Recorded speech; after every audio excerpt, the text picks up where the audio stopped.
This is the London headquarters of the Independent Broadcasting Authority. Good morning and welcome to this special edition of engineering announcements for the television trade, new music and all. Today the Sound Broadcasting Act has come into force, and so this morning we mark this important event by saying something about what it means to us and to the trade.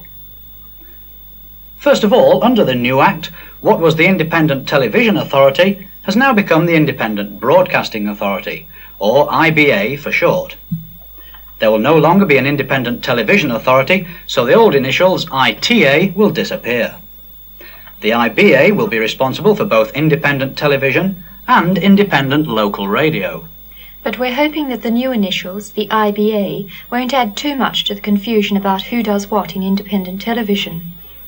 We know that the way independent television is organised and works has always been a bit of a mystery to dealers. What with ITV and ITN and ITA and ITCA and all the names and initials of the programme companies, even those in the trade and in the broadcasting business get a bit mixed up at times. So today seems a good opportunity to say something about what the IBA will be doing. First, and most important to the trade, it is the IBA which actually transmits all the programmes.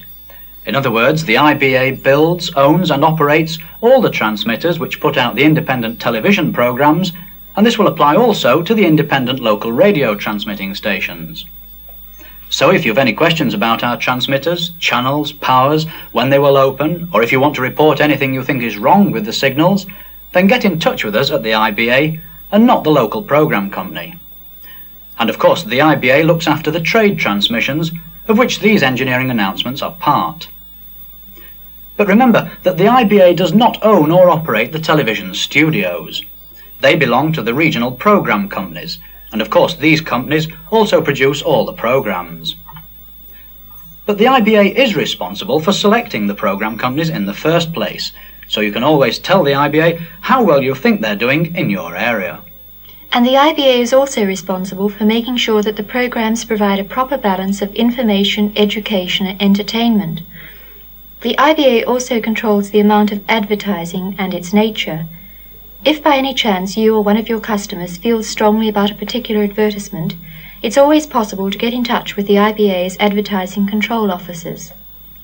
By and large, this same division of functions and duties will apply also to independent local radio when it gets going, we hope towards the end of next year.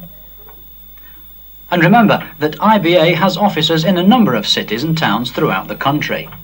If you don't want to make a phone call to London, our regional officers and their staff will always pass on to us any technical or other questions that can't be dealt with on the spot.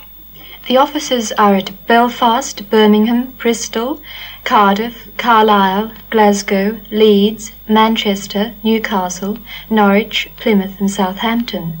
You'll find the phone numbers listed in the local directories, for the moment I'm afraid still under Independent Television Authority, but in future directories under Independent Broadcasting Authority.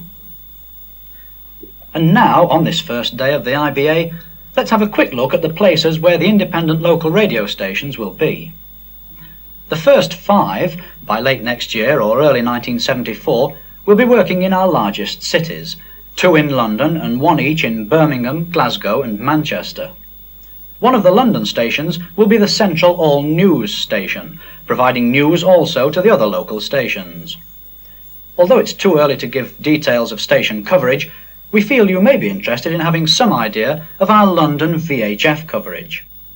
This is being planned to give really good signals throughout the whole of the main London area, from Potters Bar and Epping in the north, to Leatherhead and Caterham in the south, Staines in the west, and Grays and Dartford in the east, and beyond Bromley down in the southeast. In the same way, we expect the coverage of other cities to be equally complete from their local stations. These stations, and the later ones, will have both a VHF and a medium wave transmitter. After the first 5 will come 10 more, listed here in alphabetical and not opening order. Bradford, Edinburgh, Ipswich, Liverpool, Nottingham, Plymouth, Portsmouth, Sheffield, Swansea and Tyneside. Then later on a third batch of 11 stations, again in alphabetical and not opening order. These will be in Belfast, Blackburn, Bournemouth, Brighton, Bristol, Cardiff, Coventry, Huddersfield, Leeds, Teesside and Wolverhampton. So that's the places for the first 26 independent local radio stations, the first of what later is expected to become a network of 60 stations. Each station will include both medium wave and VHF transmitters, planned to have roughly similar coverage, at least during daylight. After dark, unfortunately, the range of the medium wave stations will usually be reduced because of interference from distant stations. And we're also hoping that the VHF stations will transmit plenty of local stereo. All the work on setting up the new local radio stations won't mean any slowing down on the building of UHF television stations. In fact, in the years ahead we shall actually be building more TV stations than ever before, though mostly local relays. But with our new name and new responsibilities in sound broadcasting, we're also saying goodbye to the ITA. On such occasions, everybody starts to think back to the early days. Phil Darby, you were an engineer at Croydon when the very first ITV transmissions went out in September 1955. What was it like in those early days? Well, it was all a bit primitive compared with present-day standard.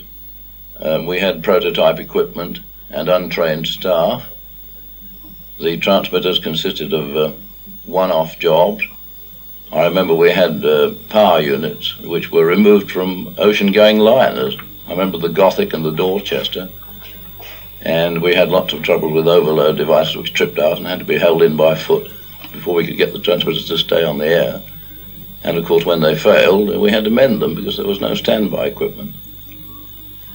What would you say have been the biggest changes since those early days in 1955? Well, the sheer scale of operations and the fact we have standby equipment. I mean, if anything went wrong in those days, we just had to put it right. But it all worked. In fact, these were the very first Band 3 transmitters to be used in this country. For broadcast purposes, we did have a Mullard experimental Band 3 transmitter at Sutton Coldfield before I left the BBC. I remember this well. And we mustn't forget the pilot transmitter, which was carted around the country from site to site, and it first opened up at Croydon.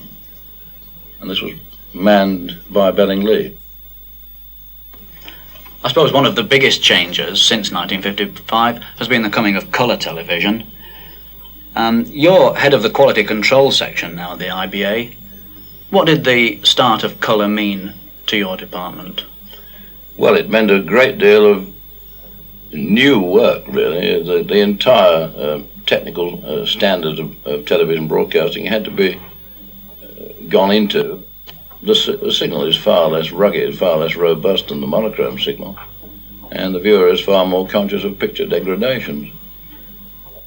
Are there any particular events that stand out in your memory from those early days?